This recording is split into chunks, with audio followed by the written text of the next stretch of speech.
এখন আমরা চলে এসেছি হোচিমিন সিটির প্রাণকেন্দ্র ওয়াকিং স্ট্রিটে। এখানেই আমরা রাতে ডিনার করব। এই অঞ্চলটি বর্ণচ্ছটায় ভর্তি, চারদিকে রয়েছে হোটেল এবং নাচ গানের পসরা, রাস্তায় রয়েছে হইহুল্লোড়। এই নিয়ে এই অঞ্চলটি, এবং এখানে কিন্তু হোচিমিনে যারা হোচিমিন সিটিতে বেড়াতে আসেন তারা এখানে কিন্তু রাতের ডিনার করেন। দেখতে থাকুন হোচিমিন সিটির বিভিন্ন অঞ্চলগুলো। নমস্কার, আমার বেড়ানো ও ভাবনা এই ইউটিউব চ্যানেলে সবাইকে স্বাগত। সারা বছরই দেশে বিদেশে বিভিন্ন জায়গায় ঘুরে বেড়াচ্ছি। কিছুদিন আগে চলে গিয়েছিলাম ভিয়েতনাম দেশের বিভিন্ন প্রান্তে। ভিয়েতনাম দেশের দক্ষিণ প্রান্ত হোচিমিন সিটি থেকে শুরু করে মধ্যভাগে দানাং এবং তারপরে উত্তরভাগে ভিয়েতনাম দেশের রাজধানী হ্যানয় ঘুরে বেড়ালাম, এবং তার আশেপাশে বিভিন্ন পর্যটন কেন্দ্রগুলোতে প্রাণ খুলে ঘুরে বেরিয়েছি। আজকে আমার প্রথম পর্ব হোচিমিন সিটিকে ঘিরে। হোচিমিন সিটি হচ্ছে আমেরিকান যে সৈন্যবাহিনীকে পরাস্ত করার বিভিন্ন যে চিহ্নগুলো এখনও রয়েছে সেগুলো দেখা। সেখানে চুচি চ্যানেল রয়েছে, সেখানে রয়েছে যুদ্ধের ভয়াবহ যে স্মৃতিগুলো, সেটা নিয়ে তৈরি হয়েছে মিউজিয়াম। এবং দেখতে পাচ্ছি যে এই দেশটির সমস্ত সিটিগুলোই কিন্তু ভীষণভাবে আড়ম্বরে পূর্ণ। সেগুলো আমি আপনাদের কাছে দেখাবো আজকে। দেখতে থাকুন আমার হোচিমিন সিটি এই নিয়ে প্রথম পর্ব। আজ প্রথম পর্বে থাকবে হোচিমিন সিটিতে পৌঁছে প্রথম দিন আমরা কি দেখলাম।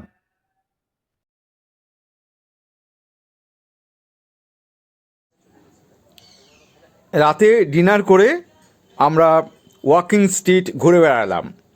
চারদিকেই শুধু হই হুল্লোড়, নাচে গানে ভরা অঞ্চল। দেখুন আলোকছটা এবং বিভিন্ন বিনোদন। দেখতে থাকুন ওয়াকিং স্ট্রিট। হোচিমিন সিটির বিভিন্ন অঞ্চল দেখানোর আগে আপনাদের আমি দেখাচ্ছি ওয়াকিং স্ট্রিট। বর্ণচ্ছটায় ভর্তি এবং আনন্দময় এবং হই হুল্লোড়ের রাস্তা।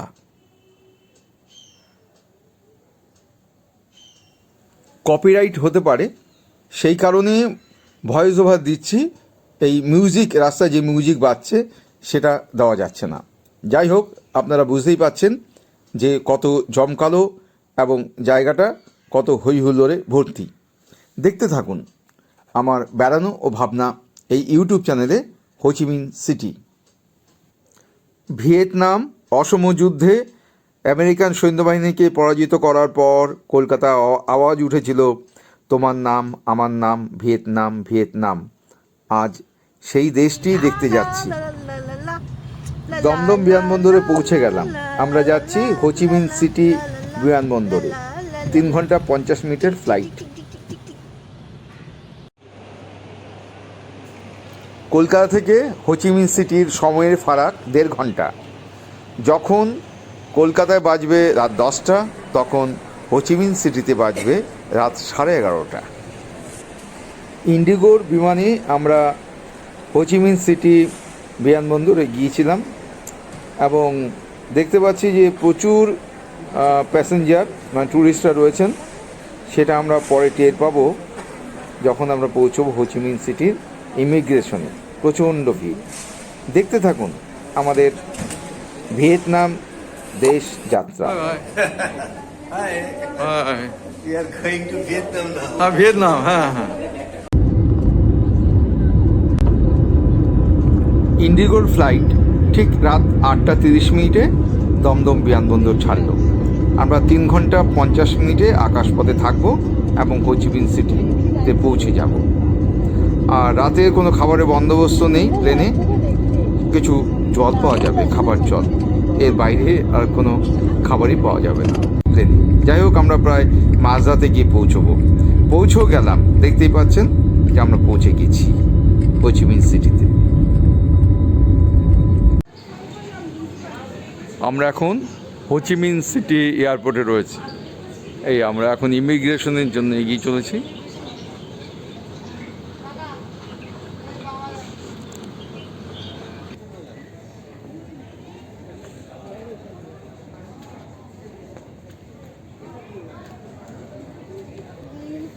যাত্রীরা হোচিমিন সিটি বিমানবন্দরে নামার পর কি ভীষণ ভিড় দেখুন ইমিগ্রেশনে।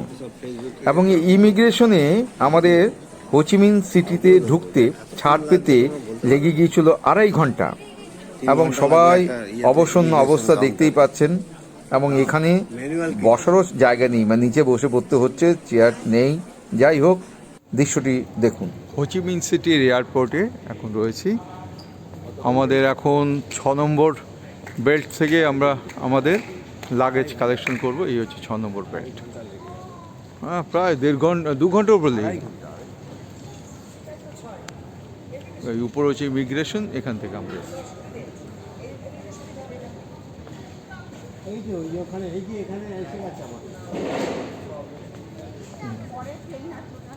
এতক্ষণ লেগে গেল ইমিগ্রেশনে। দেখতে পাচ্ছি লাগেজগুলো কে নামিয়ে রেখে দিয়েছে। এখান থেকে বেছে এখন আমাদের লাগেজ কালেকশন করতে হবে।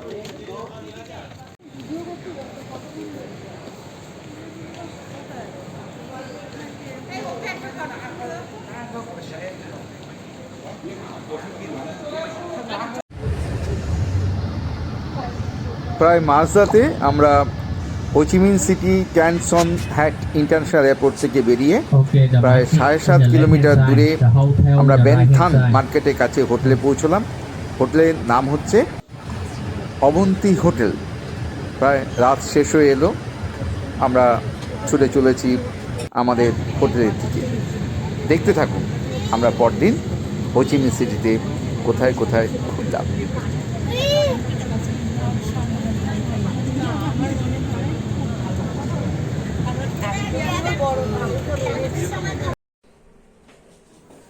অবন্তিকা হোটেলে যে রুমে আমরা দুরাত কাটিয়েছি সেই ঘরের ভেতরটা দেখাচ্ছি।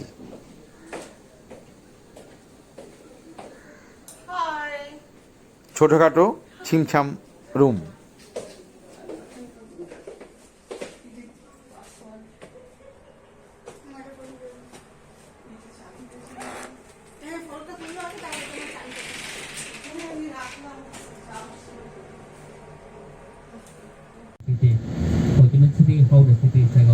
ভোর রাতে হোটেলে এসে ঘুমিয়েছি। তারপরে আমাদের ছিল কমপ্লিমেন্টারি ব্রেকফাস্ট। সেই ব্রেকফাস্ট করে আবার একটু ঘুমিয়ে নিলাম। তারপর আমাদের ডাক পড়লো দুপুরে লাঞ্চের জন্য। আমরা যাব ওয়াকিং স্ট্রিটে লাঞ্চ করতে। আমরা একটি ট্রাভেল কোম্পানির মাধ্যমে এসছি এই ভিয়েতনাম দেশ বেড়াতে। আজকে হোচিমিন সিটিতে সারাদিন ঘুরে বেড়াবো। এবং সকালে আমরা স্নান করে বেরিয়ে পড়েছি। এখন আমরা ওয়াকিং স্ট্রিটে খাওয়া দাওয়া করে আমরা আজকের মতো বাকি সিটিটা ঘুরবো। এবং পরে আমরা আরও এই সিটির পাশে আরও কিছু অঞ্চল রয়েছে, আমরা সেই অঞ্চলগুলো আগামী 2 দিন ঘুরে বেড়াবো। দেখতে থাকুন হোচিমিন সিটি, যেটাকে আগে সাইগন বলা হতো, সেই সিটিকে। খুব প্রাণবন্ত সিটি এবং বেশ পরিকল্পনা মাফিক রাস্তাগুলো তৈরি হয়েছে, সেটাও এখানে দেখতে পেলাম। অত ভিড় নেই কিন্তু এই সিটিতে। এবং আমরা আস্তে আস্তে পৌঁছে গেলাম ওয়াকিং স্ট্রিটে। এবার আমরা লাঞ্চ করব। আগেই বলেছি যে আমরা রয়েছি অবন্তী হোটেলে, যেটা কিনা বেনথান যে মার্কেট রয়েছে, হকার্স মার্কেট, বিশাল মার্কেট, তার ঠিক উল্টো দিকে। আর এখানে রয়েছে অনেক ছোট বড় খাবারের দোকান এবং প্রসাধনী সামগ্রীর দোকান, প্রচুর ইন্ডিয়ান হোটেল দেখতে পাচ্ছি। এই জায়গাটা সম্পূর্ণ মানে অনেকগুলো হোটেল রয়েছে, প্রচুর সাংঘাতিক বিরাট এন্টারটেনমেন্টের জায়গা এই এলাকা।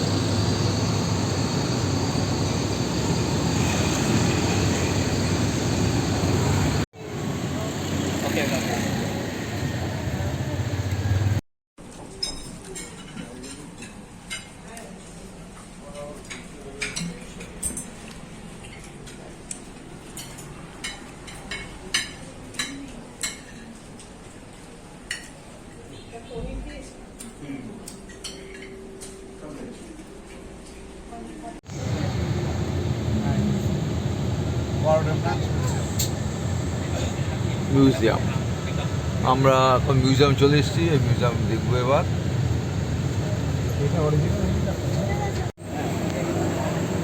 আমরা এখন হোচিমিন সিটিতে মিউজিয়ামে এসেছি। এই হচ্ছে মিউজিয়ামের গেট। এই হচ্ছে আমাদের বাস। মিউজিয়ামটির নাম হচ্ছে ওয়ার রেমনান্ট মিউজিয়াম। এখানে বিভিন্ন মিলিটারি ইকুইপমেন্ট, ফটোস এগুলো ডিসপ্লে করা হয়েছে। ভিয়েতনামের সাথে আমেরিকার যুদ্ধের সময় এই ইউএস এয়ারফোর্সের যে ফ্লাইটগুলো এইগুলো ব্যবহার করা হয়েছিল। এইগুলো প্রথম ঢোকার মুখে, মিউজিয়ামে ঢোকার মুখে এইগুলো আপনারা দেখতে পাবেন। হোচিমিন সিটিতে আমি মিউজিয়ামে এলাম। দেখতেই পাচ্ছেন যে ভিয়েতনামের সঙ্গে যখন আমেরিকার যুদ্ধ হয়েছিল তখন এই শুধু ট্যাঙ্ক থেকে শুরু করে যা যা যা আর্মি ফোর্সের বিভিন্ন উইপেন এগুলো ব্যবহার করা হয়েছিল। এই দেখতে পাচ্ছেন যে ইউএস এয়ারফোর্সের বিভিন্ন ছোটো ছোটো পাইলট যে বিমানগুলো সেগুলো দেখতে পাচ্ছেন, যেগুলো যুদ্ধ বিমান, এইগুলো কিন্তু সম্পূর্ণ ব্যবহার করা হয়েছিল। এই হচ্ছে মিউজিয়াম, এই হচ্ছে আমাদের মিউজিয়ামের নামটা দেখতে পাচ্ছেন। এটা ঠিক অত পড়তে পারছি না আমি, জাস্ট ইংলিশ যেটা আছে সেটা বলা হচ্ছে বাওডাং চুং টিং রেমনেন্স মিউজিয়াম। এই আমরা হোচিমিন সিটি তথা সাইগনের ওয়ার মিউজিয়ামে ঢুকেছি। এই সেকশনটাকে ওয়ার ক্রাইম বলে অভিহিত করা হচ্ছে এবং এর ভিতরে যুদ্ধের বিভিন্ন যে মর্মান্তিক পরিস্থিতি হয়েছিল সেগুলো দেখানো হয়েছে। বিভিন্ন বুলেট এবং বিভিন্ন অস্ত্রশস্ত্র, বিভিন্ন রকম যে যুদ্ধের মারণাস্ত্রগুলো ব্যবহৃত হয়েছিল সেগুলো সবই এখানে রাখা হয়েছে। আমরা সবটাই ঘুরে দেখলাম প্রায় 1 ঘন্টা ধরে। দেখতে থাকুন ওয়ার মিউজিয়ামের ভেতরের দৃশ্যাবলী।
আমরা এখন হোচিমিনের সবচেয়ে পুরনো যে পোস্ট অফিস সেখানে যাচ্ছি। এখন আমরা প্রবেশ করব বান ডিএম। এটা হচ্ছে একটা পুরনো পোস্ট অফিস। এই পোস্ট অফিসে আমরা যাচ্ছি এবং আমরা ভেতরে প্রবেশ করব। এখন এটার ওপেনিং টাইমস হচ্ছে বিকেল 5টা পর্যন্ত। হোচিমিনের এই সেন্ট্রাল পোস্ট অফিসটি স্থাপিত হয়েছিল 1886 থেকে 1891-এর মধ্যে। ফ্রান্সরা এটা তৈরি করেছিল। বিভিন্ন কেনাকাটার জায়গা।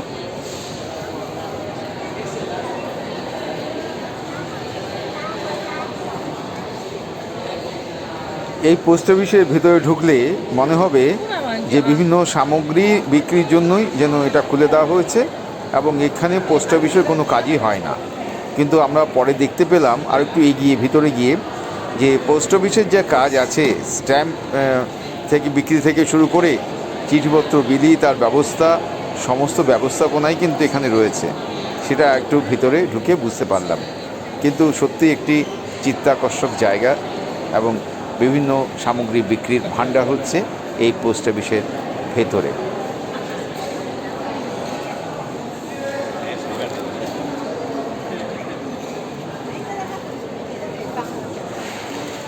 সময়টা দারুণ কাটছে এই পোস্ট অফিসের ভেতরে।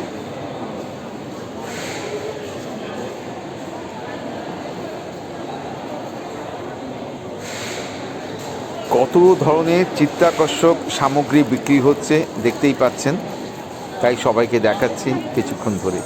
দেখতে থাকুন এই পোস্ট অফিসের ভেতরে যে বিক্রির সামগ্রীগুলো।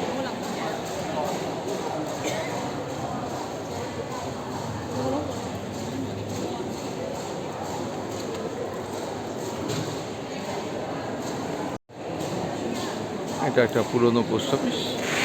পোস্ট অফিসের স্ট্যাম্প যাবতীয় সব কিছু বিক্রি হয়, এই যে তৈরি হচ্ছে, গোছানো হচ্ছে, বিভিন্ন জায়গায় পাঠানো হবে।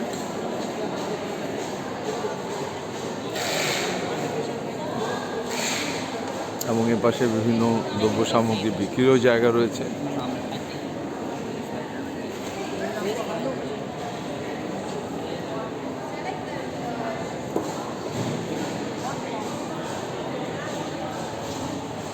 எங்கே இருக்கு மிச்சம்? Sorry. Sir,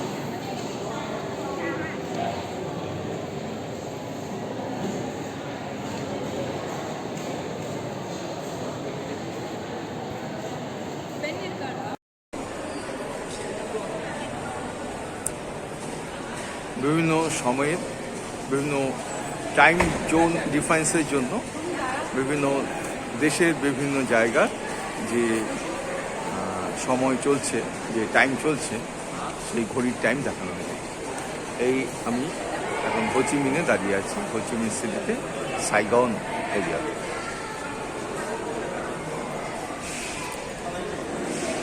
Tokyo, Beijing, Seoul, হ্যাঁ, টোকিও। ঠিক সেভাবে এই পাশে রয়েছে ওয়াশিংটন,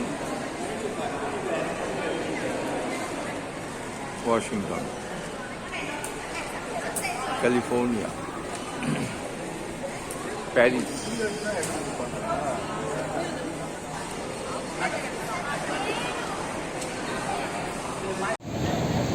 সাইগন অপেরা হাউস। এই সামনেটা দেখানো হচ্ছে, মানে আমরা বাস থেকে নেমে এটা দেখছি, সাইগন অপেরা হাউস। এই অপেরা হাউসটি রয়েছে হোচিমিন সিটির ল্যানসন স্কোয়ারে। আর এই সাইগন অপেরা হাউসটির নাম বর্তমানে হচ্ছে হোচিমিন মিউনিসিপ্যাল থিয়েটার। এটা স্থাপিত হয়েছিল 1898 থেকে 1899 সালের মধ্যে, এবং ফ্রেঞ্চ আর্কিটেক্ট ইউজেন ফেরেট এটি তৈরি করেছিলেন। প্রায় 500 সিট রয়েছে এই অপেরাটির মধ্যে। বিভিন্ন ব্যালে, নাচ, বিভিন্ন কালচার পারফরমেন্স হয় এই অপেরাতে, অপেরা হাউসটিতে।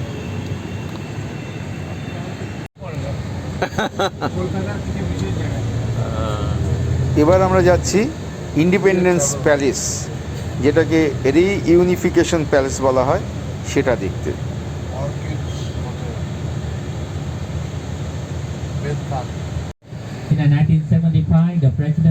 সাউথ ভিয়েতনামিজ গভর্নমেন্টের প্রেসিডেন্টরা এখানে 1975 সাল পর্যন্ত ছিলেন। তারপর এটা শিফট হয়ে যায় হ্যানয়, যেটা কিনা ভিয়েতনামের রাজধানী, সেখানে। He the president in Vietnam right now. Yeah. Before 1975, we have another president living here, working in area. Total this building they have about 95 rooms. আচ্ছা আচ্ছা Yes. আচ্ছা। And they have 3 floors. When you get the president in the 1975, the president in the South Vietnam, he moved American for living. Stay there, they closed until 1990. The government they open for the tourists, but sometimes the government have the conference. They will close stay there. আচ্ছা আচ্ছা।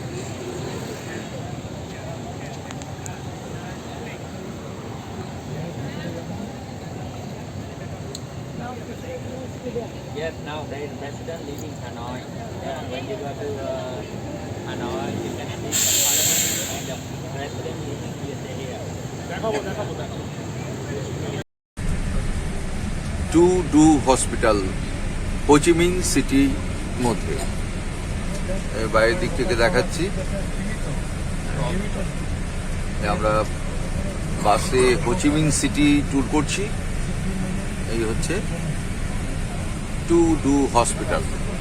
এই হচ্ছে হসপিটালের building, বাইরে থেকে দেখা। এই হসপিটালটি খুব নামকরা হসপিটাল হোচিমিন সিটির। শেষ বিকেলে প্রায় সন্ধ্যার দিকে পৌঁছে গেলাম হোচিমিন সিটি স্কোয়ারে, যার লোকাল নাম হচ্ছে গুয়েন হুয়ে ওয়াকিং স্ট্রিট। এবং এখানে হোচিমিনে যে মূর্তিটি রয়েছে সেটা স্ট্যাচু হচ্ছে 39 ফুট, চারদিকে ছড়িয়ে রয়েছে হিস্টোরিক ফ্রেঞ্চ কলোনিয়াল বিল্ডিং। আর এই জায়গাটি হচ্ছে বলা হয় এটাকে ডিস্ট্রিক্ট 1, এবং এটার এক পাশে রয়েছে সাইগন রিভার, আরেক পাশে রয়েছে হোচিমিন সিটি হল। এবং জায়গাটি খুবই একটি অনারম্ভভাবে পড়ে আছে বলে আমার মনে হলো। যাই হোক, আপনারা দেখতে পাচ্ছেন লোকজন বিশেষ নেই, বিশেষ জমায়েত হয়নি, এই আমরাই কয়েকজন ঘুরে বেড়াচ্ছি। সন্ধ্যা হয়ে গেছে, এখন হোটেলে ফেরার পালা।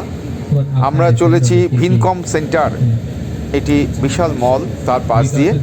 এবং শুনলাম যে হোচিমিন সিটির এটাই সবচেয়ে বড় মল, এবং আপনারা দেখতে পাচ্ছেন মলের পাশ দিয়ে আমরা যাচ্ছি। যাই হোক, মোটামুটি আজকে সারাদিন ঘুরে বেড়ালাম হোচিমিন সিটিতে, খুবই ক্লান্ত, ভোরবেলায় এসেছি।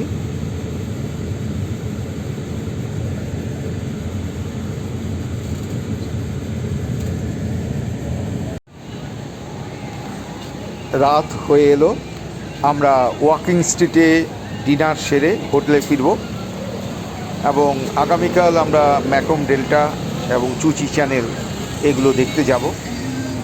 আপনারা দেখতেই পাচ্ছেন যে ওয়াকিং স্ট্রিটের যে বাহার এবং যে চাকচমক, এছাড়া এখানে যে হইহুল্লোড় রয়েছে সেগুলো আমরা আজকের ভিডিওর প্রথমেই দেখিয়েছি। যাই হোক, এখন আমরা একটি ভারতীয় হোটেলে, খাবার হোটেলে প্রবেশ করছি, এবং এটাই হবে আজকের প্রথম পর্ব আমাদের ভিয়েতনামের হোচিমিন সিটি ট্যুরে। কাল এবং পরশু আমরা হোচিমিন সিটির আরও বিভিন্ন প্রান্ত ঘুরে বেড়াবো। আপনারা দেখতে থাকুন আমার বেড়ানো ও ভাবনা ইউটিউব চ্যানেল। আপনারা সাথে থাকুন, ভালো থাকুন।